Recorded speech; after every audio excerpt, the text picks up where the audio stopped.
Hemp, cannabis. Cannabis, hemp. Is there a difference, or are they one and the same?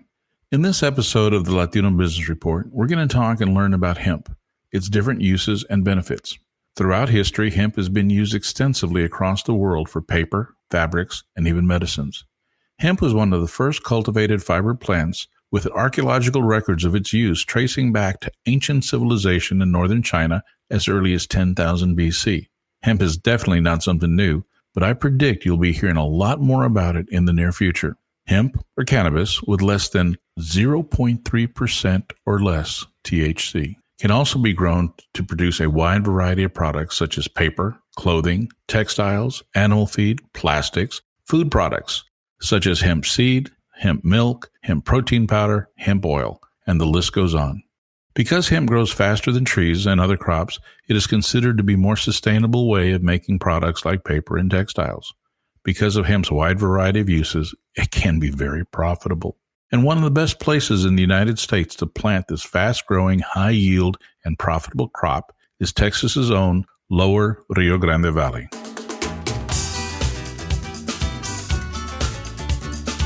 Welcome to the Latino Business Report. This podcast covers business, people, and issues of the day from a Latino perspective. The Latino Business Report is brought to you by TAMAC, the Texas Association of Mexican American Chambers of Commerce.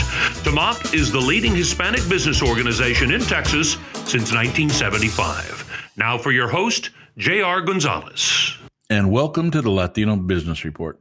Today, we're going to be talking about a subject I really don't know that much about, hemp. And to help us figure that whole thing out is a friend of mine, or somebody who I met recently, he is now a friend, is Rudy Montes. Rudy, how are you doing today, bud? I'm doing good, JR. Thank you, sir. Pleasure to actually be on the show with you. Well, thank you for being here. And Rudy, let's talk about hemp. Now, I know hemp, a lot of people know about it, but they really don't know about it. Hemp dates back to, 10,000 years ago plus, ancient Chinese, but it has an interesting history. Can you just kind of give us a little background, that 35,000 foot view of what hemp is and how it's used? Sure. Like you mentioned, hemp goes back thousands of years ago, originated out of China.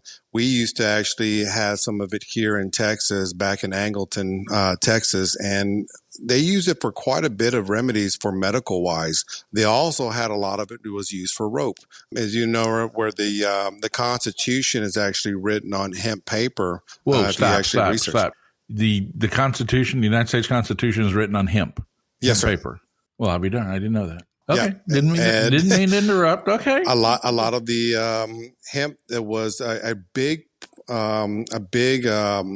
demand during World War II. Hemp sails for ships and rope. They had a lot of requirements from the military, and a lot of people were growing it. They actually had a lot of farmers that were saying, you have to grow this hemp. We need it for the war. And it was called Victory for Hemp. Well, if hemp has been around for so long, Rudy, and it's been so popular, what happened to it? Because it seems like it kind of disappeared for a while there. It did, and it disappeared right around the 1930s. I want to say 1936. It had a bad stigma as the devil's lettuce or the devil's cabbage, where it had the psychoactive effects with its THC. And THC is part of the plant with the cannabinoids, but as you know, with marijuana, you had the psychedelic effects that would have. That is part of the THC area, and hemp is part of more of the cannabinoids, what you're going to get, and that's what you see driving by the stores that has CBD on it. Okay, so does hemp have THC? It has a little bit of THC. Okay, and can you extract CBD from hemp? Yes, you have to, and the regulations is right now. Through the United States, we can only do up to 0.03 of THC, 0.03% of THC. So that means it has a little bit of it, but not a lot. But you can't tell the effect from 0.03 to 1%. When you start looking at marijuana, now you're looking at, 7 to 25% THC on it, which is very, very high. You can get yourself very high with it. A lot of people use that for like cancer patients. When you have cancer and chemo, it helps out quite a bit. But a lot of people don't know when you start getting into marijuana, you get into the full stuff already, but you don't microdose. When I say microdose, I would say apply hemp first with cannabinoids before you start moving into THC, which is a stronger effect.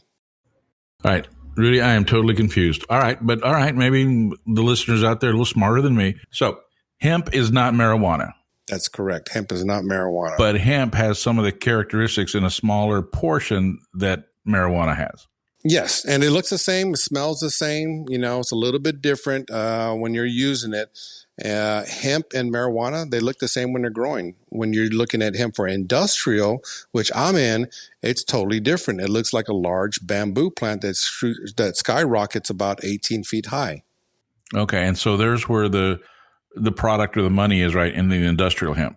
Yes, sir. And there's a lot of people that are starting to grow that for textiles or hempcrete or hemp boards, different commodities that are out there, animal bedding, just so many of them that you can do that. But we don't have a lot of growers or processors in the United States because we didn't do this before 2014. It was illegal. Now that it's back on, now people are saying, stop. We're right. It was illegal because of why? Because of that thing in the 1930s Yes. that got the bad rap? Yes. Okay. So hemp was being heavily used.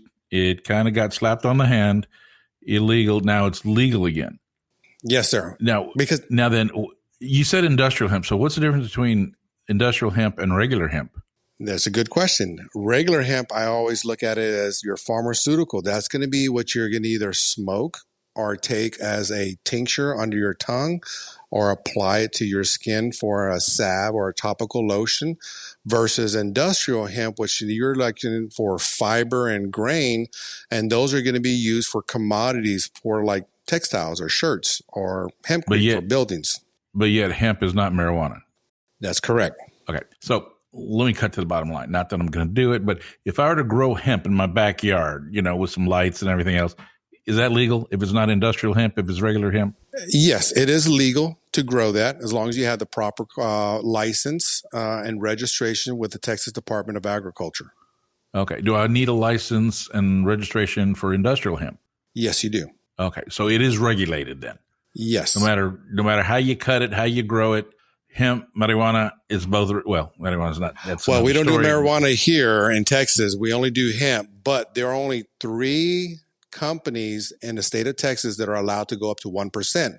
And that 1%, those are all blessed off by the Texas governor. And that's the only ones. We don't do recreational here in Texas, not yet.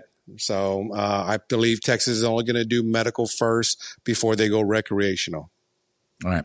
Now that I have some degree of basic understanding, let's talk about industrial hemp and how that's being used and what the future of that product looks like here in Texas and across the country and the world. Wonderful. Wonderful. Yes. Industrial hemp is coming along very nice.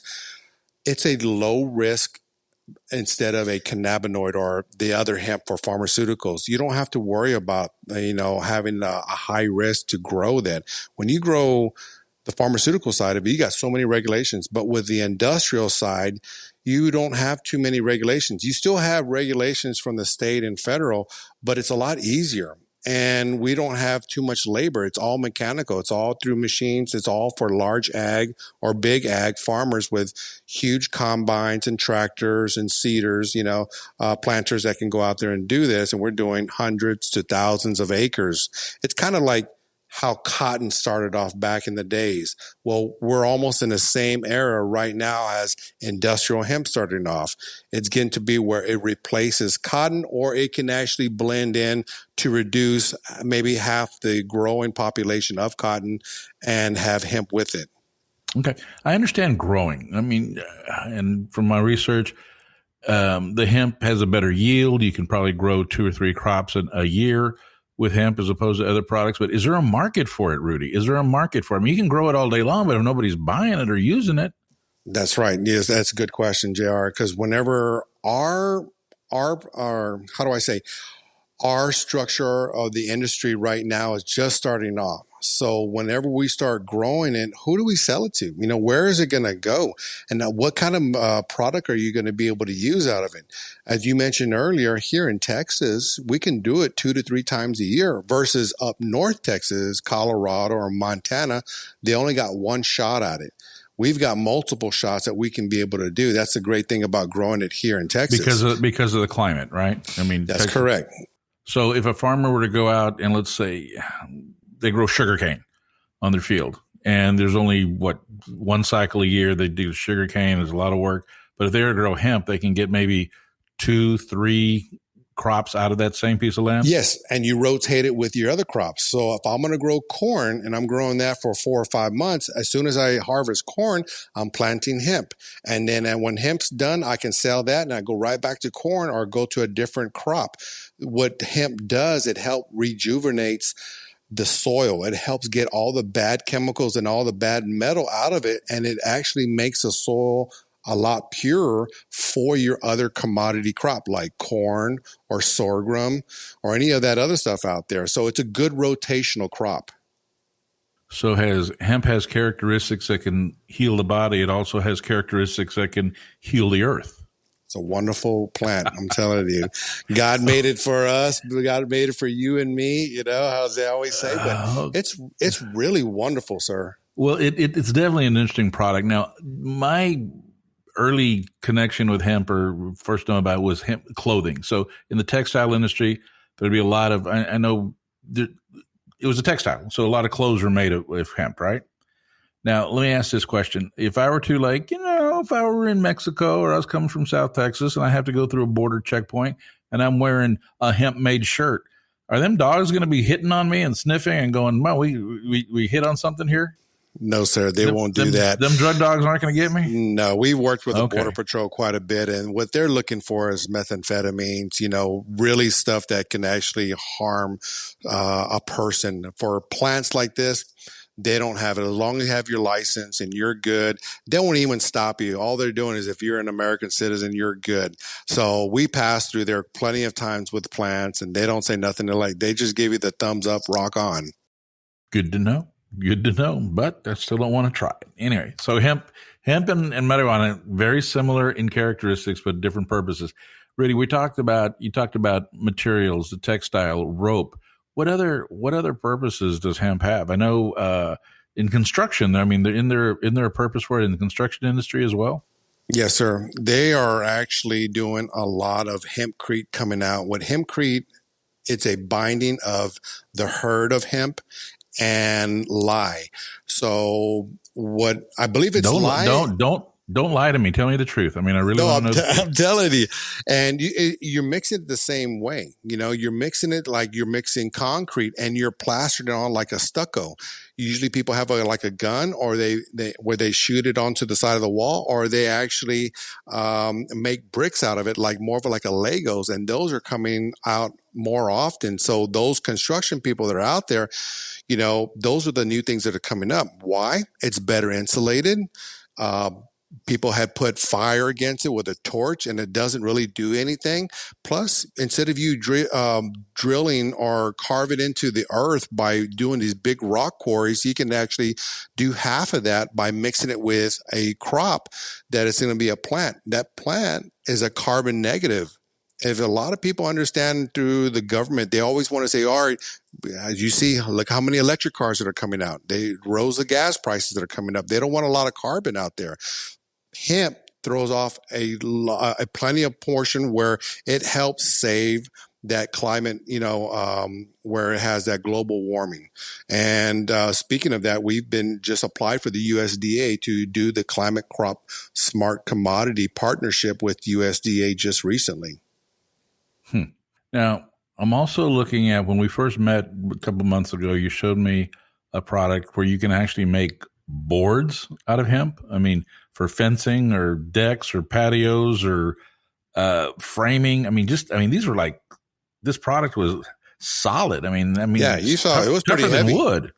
Yeah. It was heavy. It was dense. I don't even know how you can drive a nail into that stuff. I mean, it was That's true. tough I mean, material. these things are really tough. And if you think about it, all right, it takes us 15 to 20 years to grow wood and then lumber it. And then, to be able to go through a mill and you have a 2x4. I can do that in 6 months. You got Whoa. Okay. One more time. Let's repeat that. For a lumber, it takes how long for a tree to grow where it's 15 to 20 years, and then you harvest that, and then it goes through the mill, and then it goes once it goes through the mill, then it has to be treated, and then it goes into being cut by either plywood or 2x4s or 4x4s, whatever it is. It takes about 15 to 20 years. Well, in a hemp, we do a 90 to 120 day rotation, and about probably a month after that, it's processed into a board. So we can do that within 6 months and do the same thing without cutting trees down by utilizing what's growing in the field and applying it to a binding agent like maybe polypropylene or something like that, to where we can bind it towards it. And now we're making boards for framing or decking or fences, where now it'll last a lot longer than it is for trees, and we don't have to cut it down. I'll be darned. Yeah, I mean, 6 months. That's a pretty quick turnaround. And this stuff, I mean, I've seen it. That is solid stuff. I mean, it's going to probably outlast a board, wouldn't it? It would. We've seen some that outlast quite a bit of it. Down in the Rio Grande Valley, we've seen some that have been up around a house for over 20 years. My biggest test is looking at it for tropical weather, like maybe boat docks or boardwalks, where it gets beat to hell with the heat and, the water or salt water, and really would be able to put that through a test. But those been up for quite a bit in some of the houses down in the Rio Grande Valley with the high heat. Okay. Now, Rudy, we keep talking about the Rio Grande Valley. And the reason for that is, I mean, there's great soil down there. You got a lot of crops, but you said earlier that the climate is really, really conducive to growing multiple crops per year. So it's the right climate down there. What other things you have happening in the valley with this product? We're so close to Mexico. We're so close to, relations in business that are down there, especially if, for instance, we're doing textile. We push it across the border where it goes to the factories that are over there, because here in the United States, it just costs too much. The whole overhead structure for here in the United States costs too much to start putting into a shirt. We've looked at a lot of that, and being in our strategic location close to the border is going to be key. We can grow it up here in Austin, but we get more better weather down south than we are up here in Austin. Plus, we've got 600 to 1 million acres to grow rather than around Central Texas, where it's just maybe 200,000 acres. Okay. And I'm sure it is. I mean, for example, hemp made into clothing or to a product. A lot of the folks here in the States aren't geared towards that. So it's retooling, it's reconfiguring their machinery and everything to allow for the hemp. And what I heard you say, and correct me if I'm wrong, that in Mexico, you can usually get the same thing, probably a lot less expensive, because they're just geared to it, or it's just cheaper to produce down there right now? Both right now. Right now we don't see a lot of laborers that are in the field. We used to see a lot of labor, intense labor that's actually working in the field. We don't see that no more. So we have to look at what's a backup, what's conventional, that's mechanicals, big tractors. And then we send it across the border for certain things that we don't have that capability of. And if we did have that capability, JR, it would be so expensive, you will not be able to see a return on your investment. Now, Rudy, I was looking through my notes, and you had mentioned something that with good machinery, and machinery is going to be key to the harvesting of the hemp, but a crew of about 3 to 5 people can handle how many acres when it comes to care and harvesting? Acres. Thousands of acres, literally. Yep. Thousands of acres. Yeah, that's the thing. That's the best part about it when you're looking at it. Of course, you got machines that are going to be able to do all the planting and harvesting. But when you start talking about CBD or marijuana or the pharmaceutical side, that requires handheld cutting and harvesting. Why? Because it's going inside your body. You got to really treat it as it's going to be a clean area, and you've got to have more manpower doing that. So it's very hard to actually plant and do CBDs, and the market right now is so bad that it's very saturated. You don't know who's growing it or what kind of growers out there, or if they're even licensed. Right. Now, with the industrial hemp, the soil, good soil is basic, but you also said that the plant itself rejuvenates the soil. What type of, water and care? Does it take a lot of care and cultivating, or is it just like a wild weed that once it starts growing, it just grows? A lot of times it's like a wild weed, JR. Right now, our plants that we have planted March 23rd only got about a little bit over 5 inches of rain, and they're about 10 foot tall right now. So, it's very drought tolerant. And they survive in that hot Texas, South Texas sun and heat. Yes, sir. Yes, sir. With a little bit of water and a little bit of water. It's natural. It's Mother Nature's plant. That's the plant that is going to be able to save the earth right there. So, Rudy, why in the heck is it taking us so long to get this thing back on the market? Everybody that's out there right now are still trying to, put things together, to try to grow it. A lot of people, a lot of farmers, the majority of them out there is, that's marijuana. Oh, they just don't know. Why? Because they haven't been educated. There's not enough education to kind of go around. It's coming around, but, the infrastructure is very hard. The machines to actually process it, they don't make those anymore. You got to buy them overseas. So, Rudy, is it safe to say that even though this product or this plant and a product has been around for thousands and thousands of years, it's kind of getting a reemergence, if you will, here since, what do you say, 2014? And it's relatively a new industry. Again, it is. Pioneering it right now. We're just out there spearheading it. There's probably 2 or 3 companies in Texas that are doing it right now, maybe 10 total in the United States. And I can only imagine with a product like this and with added technology and machinery, there's probably uses we haven't even figured out yet for the hemp as well. That's right. That's right. There's a lot of stuff out there, even with my line of products that we can do from hemp boardings. We're actually got a product that can go animal bedding. So now looking at all the rodeos where all the cattle is, and your horses, that's all the bedding. Well, when you start looking at that, you got the pneumonia rate, whenever they urinate on that, it has that high, it tolerates quite a bit of that, and it soaks it up a lot faster than it does regular cedar that's been chipped for bedding. Look at the oil and gas industry. We've got products that are going oil and gas industry that are eco-friendly. We're doing what they call LCM, lost circulation material, drill mud, and those get pushed into the earth area for any kind of hollow areas where they drill for fracking. Those get filled in with hemp instead of concrete. People used to put a concrete in there. All you do is shooting, rocks and concrete. But what we're doing, we're actually putting something that's actually good back into the soil. So there's a bright future for hemp, but yet not that many people are doing it. Rudy, what are you and some of your folks doing to try to, I don't want to say promote the product, but at least get into the industry of the ground floor? What's happening out there? Right now, education is key. Education and understanding what it can do and getting to farmers. What we're trying to do right now is identify farmers that have land that want to be able to start growing this and just try to help them find a processor that's going to be able to buy that from them.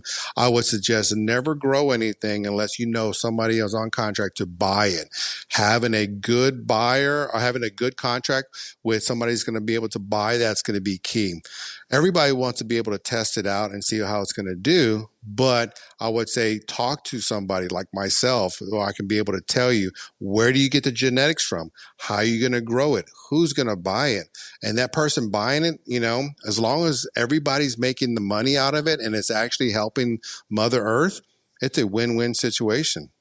So this is a product that was legal, became illegal, now is legal again, and with technology and all the possible uses, there's just no end to what could possibly happen with this product or with this plant. That's correct. We see this as a next. It's almost like cotton, but we will never get rid of cotton, but we'll just start blending it more with hemp. You start seeing 55% hemp, 45% cotton shirts that are coming out, and they're very soft. China, their military has nothing but hemp uniforms. We don't have that. We use cotton. That's fine. We grow that. But when we started looking at hemp, we can actually the farmers can actually make a little bit more money and grow it more with hemp than it is with cotton. And cotton, as you go up to the panhandle in Texas, it turns into a dust bowl because cotton just eats up that soil and it dries it all out. Hemp doesn't do that. Do you anticipate hemp maybe taking the place of polyester in a lot of the textiles? It possibly could. A lot of people right now are making plastics with it, trash bags.